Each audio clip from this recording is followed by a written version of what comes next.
안녕하세요. 저는 중국어 가족학생 1사과 이가주라고 합니다. 19년도에 졸업을 했고 현재는 코리아세븐 영어관리직을 하고 있고 입사한 지는 2년 정도 되어가요. 코리아세븐의 영어관리직은 FC라고 하고요. 전국에 약 10개의 점포가 있고 이제 이런 교육을 받은 FC들이 세븐일레븐 프랜차이즈 시스템을 경영주가 이해를 하고 실행할 수 있도록 컨설팅하는 역할을 하고 있어요. 그리고 회사가 됐든 경영주가 됐든 목표는 한 가지로 동일한데 점포 매출을 성장시키고 이 창출을 하는 그런 목표를 가지고 저희도 일을 하고 있습니다. 구체적으로는 다양한 일을 하고 있는데 크게는 계약 관리, 리스크 관리, 점포 운영 관리 정도로 나눌 수 있을 것 같아요. 계약은 앞서 말했듯이 10개의 점포가 있다고 했는데 그 점포마다 계약 조건이나 계약 기간이 다 다르기 때문에 계점별로 계약 관리가 필요한 거고요. 그리고 이제 재계약 시기가 도래되면 저희는 가맹사업법이라는 것에 맞춰서 서류도 준비를 해야 하고 계약 진행을 해야 하고 계약 체결이 됐다 하더라도 계약 체결 후 이제 담당 부서도 협조를 해야 하고 그런 일을 하고 있고요. 점포가 100% 완벽하게 운영이 될 수는 없는 것 같아요. 이제 점포에서 발생할 수 있는 리스크들이 있는데 예를 들어 미송금 문제라든지 부정행위 같은 그런 문제들을 관리를 해야 하는 게 저희 업무 중에 하나고요.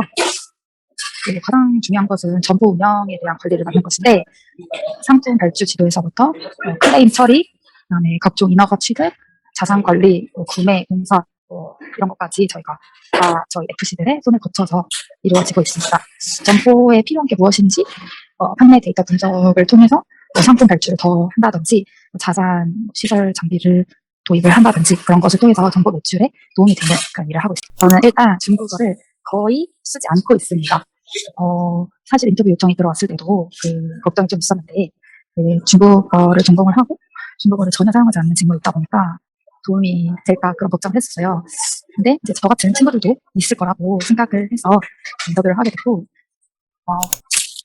편의점 영어 관리직에 맞춰서 얘기를 하자면 저희는 대부분이 외근 활동을 해요. 그래서 이제 사무실에 계속 있지 않는다는 점, 그래서 답답하지 않다는 게 가장 큰 장점인 것 같아요. 점포를 돌아다니면서 경영주님들을 만나고 또 경영주님들이 되게 대부분 좋으시거든요. 또 물론 안 그러시는 경영주님들 계시긴 하지만 그런 경영주님들이 이제 매출을 올리려고 열심히 하시고 하는 거 보면은 저도 뭔가를 더 해드리고 싶더라고요. 그러다 보면 또 매출이 오르고 그런 점에서 성취감도 느끼고 뿌듯함도 느낍니다. 힘든 점은 이제 편의점의 특성상, 편의점 업계 특성상 24시간 운영되잖아요. 아무래도 점포에서 주말에 연락이 온다든지 저녁 늦게 연락이 온다든지 아주 가끔이긴 한데 그런 경우가 간혹 있어요. 근데 그럴 때 제가 담당이다 보니까 그런 연락들을 무시할 수 없다는 점, 그런 게 굳이 꼽자면 힘든 점이라고 할 수 있을 것 같아요. 저는 사실 입학할 당시에는 꿈이 중국어 교사였어요. 네, 입학을 하고 막상 대학 생활을 너무 즐겁게 하다 보니 제가 교사가 되려면 공부를 좀 오랫동안 해야 되는데 이렇게 진득하게 앉아서 공부를 할 자신이 없는 거예요. 그래서 일찌감치 중국어 교사라는 꿈을 접었어요. 접고 무엇을 해야 할지 고민만 계속 하는 채로 일단은 사람 만나는 걸 좋아하고 활동적인 걸 좋아하니까 뭐든 해보자라는 생각으로 학생 활동도 많이 하고 간단하지만 어학연수 기회가 있으면 다녀오고 과 동아리 활동도 엄청 열심히 해서 그런 활동을 하면서 막연하게 나는 영업직이랑 좀 맞겠다 싶어가지고 그렇게 영업이라는 진로를 결정을 하게 된 거고 취업 준비는 굉장히 늦게 했어요. 아는 친구들은 알다시피 제가 학생장을 이제 4학년 때 하게 됐는데 그 학생회의 일일이랑 취업 준비를 같이 병행을 하는 게 조금 힘들더라고요. 그래서 일단 제가 학생장이라는 직책을 맡게 된 이상 이 일을 소홀히 할 수 없겠다 해서 그쪽으로 조금 책임감 있게 마무리하려고 더 시간을 쏟았던 것 같고 취업 준비는 막연하게 생각을 계속 하고 있었는데 본격적으로 준비하게 된 건 엄청 늦게 시작을 한 것 같아요. 저는 앞서 말했다시피 영업직으로 방향을 정해두고 준비를 하진 않았고요. 활동을 하다 보니까 제 성격상 영업직이 잘 맞겠다 싶어서 영업직으로 진로를 결정을 하게 된 케이스고요. 저는 저학년 때 대외활동 한번 했었는데 그거를 제외하고는 거의 대외활동은 없고 이제 학교 생활을 되게 열심히 한 케이스라고 보면 돼요. 거의 매번 학생회 활동도 했었고 이제 학생장도 했었고 학과에서 하는 프로그램들을 열심히 참여를 했죠. 전공연수나 문자 프로그램 통해서도 어학연수를 1년 동안 다녀왔고, 이제 뭐 방학 때는 틈틈이 자격증, 어학 자격증도 준비를 해뒀고, 그런 식으로 준비를 했었던 것 같습니다. 이제 제가 업무를 하다 보니까, 컴퓨터 관련해서 제가 굉장히 컴맹인데, 그거를 이제 대학교 때 시간 많을 때 컴퓨터 관련해서 뭐 파워포인트라든지 특히 엑셀 이런 좀 기본적 기초적인 거라도 좀 미리 익혀두면 어땠을까. 지금 이제 업무를 하면서 익히려고 하니까 초반에 조금 버벅거리고 이런 게 있었거든요.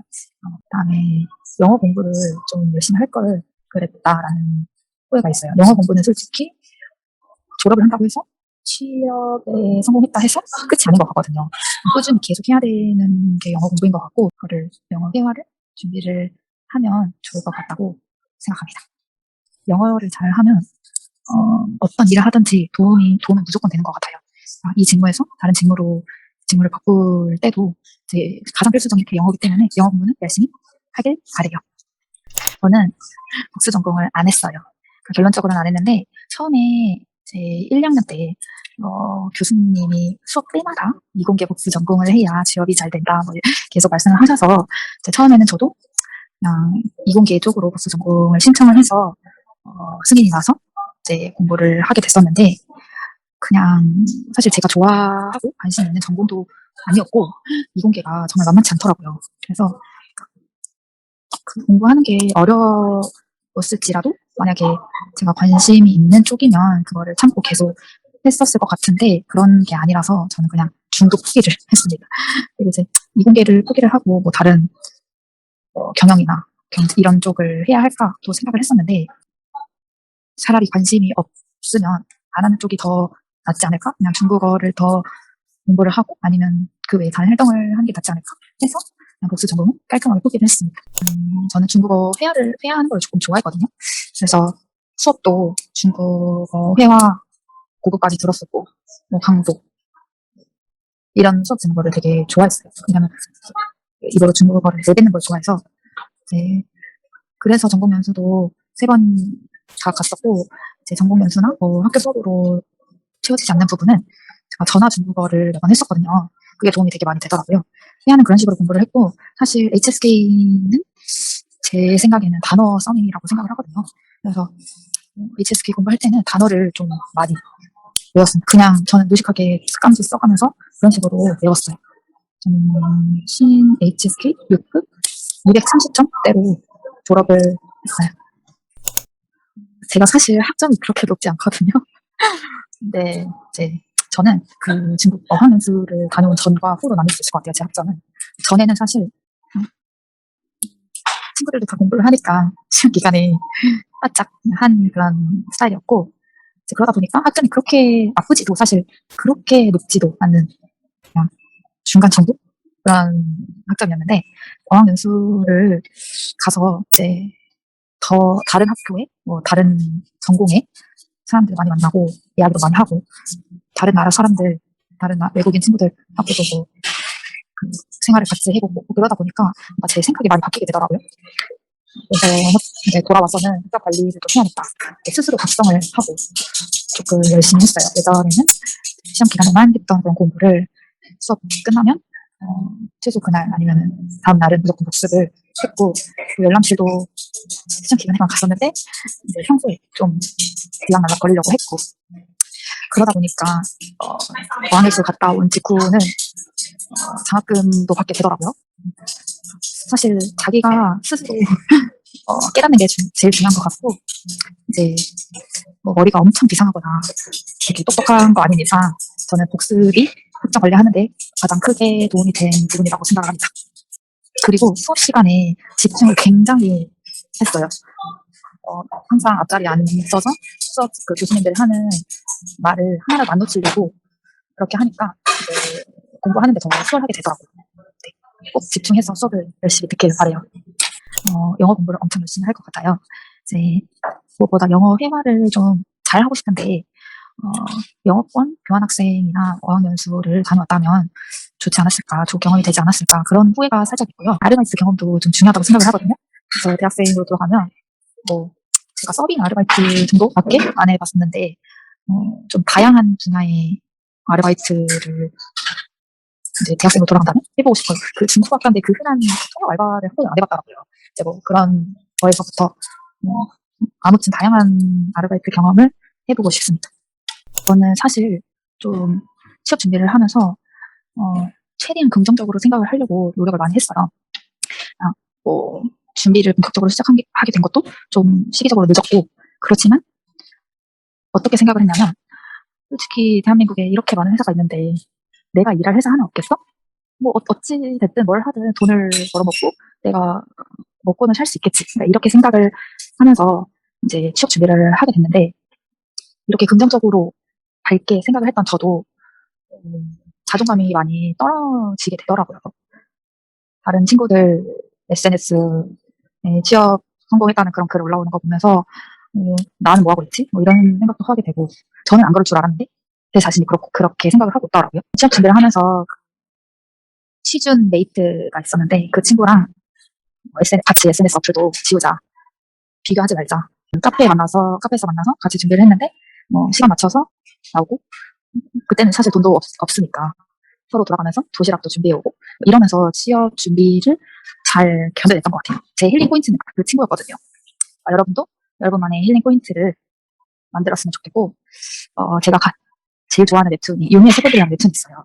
거기서 이런 문장이 나오는데, 이 이야기의 주인공은 한 명이거든, 뭐 이런 문장이 나오거든요. 여러분 인생의 주인공은 여러분이니까 그 누구랑도 비교하지 말고 그냥 행복하게 긍정적으로 그런 취업 준비 시기를 잘 이겨내 갔으면 좋겠습니다. 네, 안녕하세요. 저는 중국어과 1, 2학번 졸업생 원효섭이라고 합니다. 현재는 2019년도 1월에 중국건설은행의 서울지점에 입행을 해서 현재는 입행 3년차 대리인. 저는 중국건설은행 서울지점 한국시장부 기업금융팀에서 근무 중에 있고, 직책은 어시스턴트 릴레이션십 매니저로 ARM이라고 하고요. 보통 릴레이션십 매니저라고 하면은 기업을 전담으로 관리하면서 그 기업에 대한 경영 정보를 바탕으로 금융 니즈를 파악하고 그에 맞는 다양한 금융 상품들을 제공하는 역할을 수행하면서 이 릴레이션십이라는 타이틀에 맞게 고객 관계 유지를 위한 관리 역할을 수행하게 됩니다.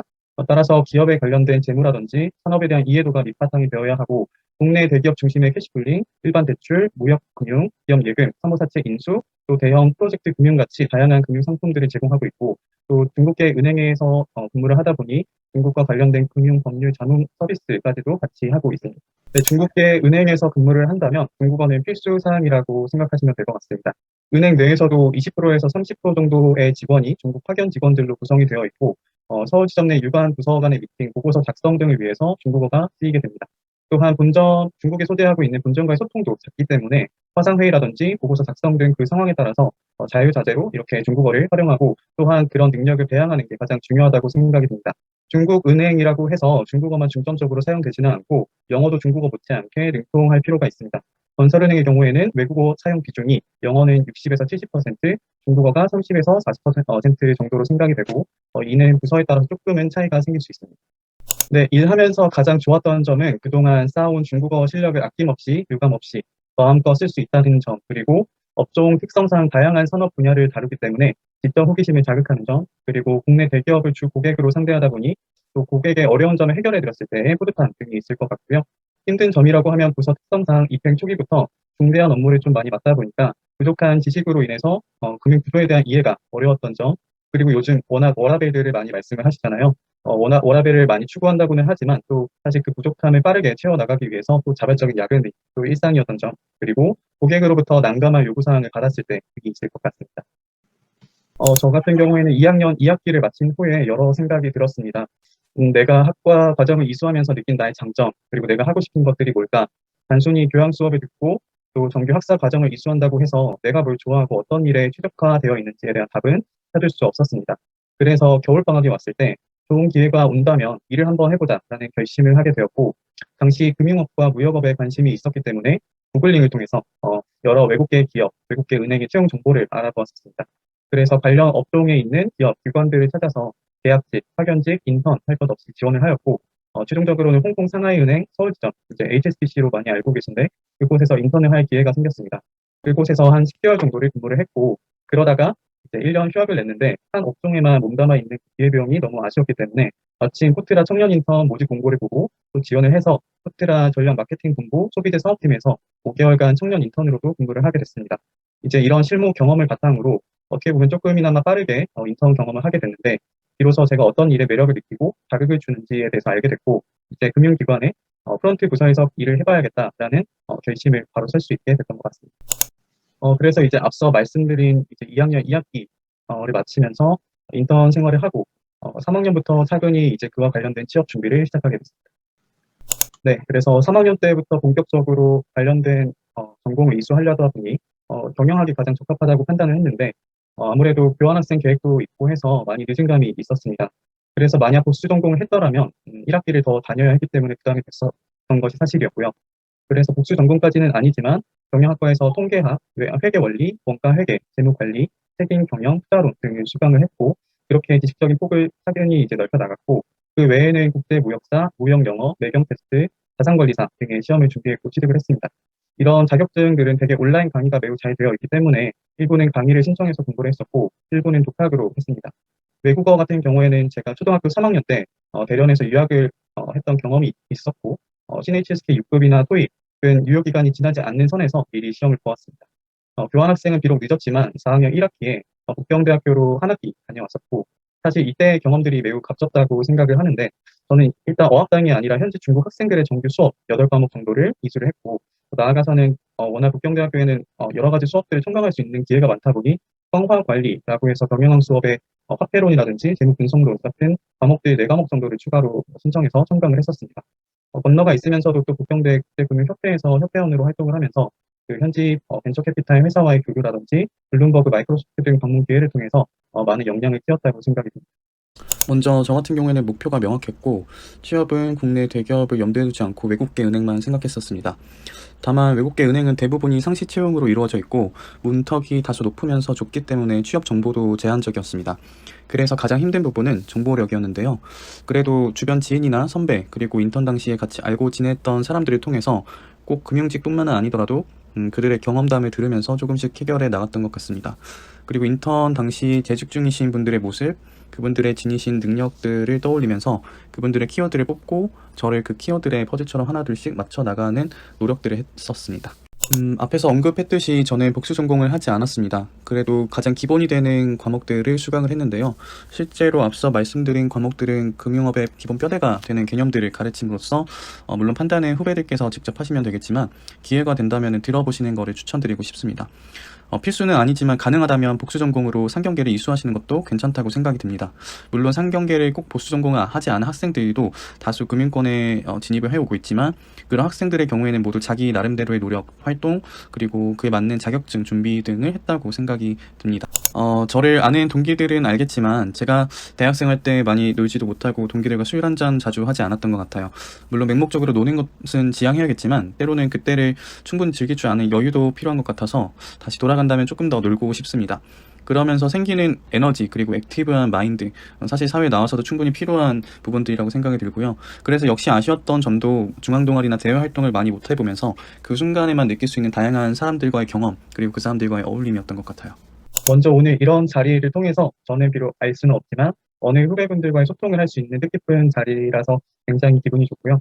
모든 것을 이곳에서 털어놓고 얘기할 수는 없지만 오늘 이 영상을 보시면서 진로나 남은 학교 생활에 조금이나마 도움이 됐으면 좋겠습니다. 저뿐만이 아니라 사회에 진출한 뛰어난 선배들이 굉장히 많이 있고 또 각자의 자리에서 열심히 생활하고 있습니다. 그 뒤를 이어서 후배 여러분들도 반드시 그렇게 될 겁니다. 항상 자신감과 자존감 항상 가지시고 역동적이고 활동적인 나이에 비록 이제 코로나로 인해서 해외 교환학생이라든지 해외 여행 같은 다양한 경험들을 못하는 그런 상황이 발생했지만 이 또한 함께 잘 극복해 나가고 또 그 환경에 맞게끔 잘 준비하는 모습을 보이며 무엇이든 원하는 결과를 만들어낼 거라고 생각이 듭니다. 그래서 동일의 중국과 후배 여러분 모두 화이팅!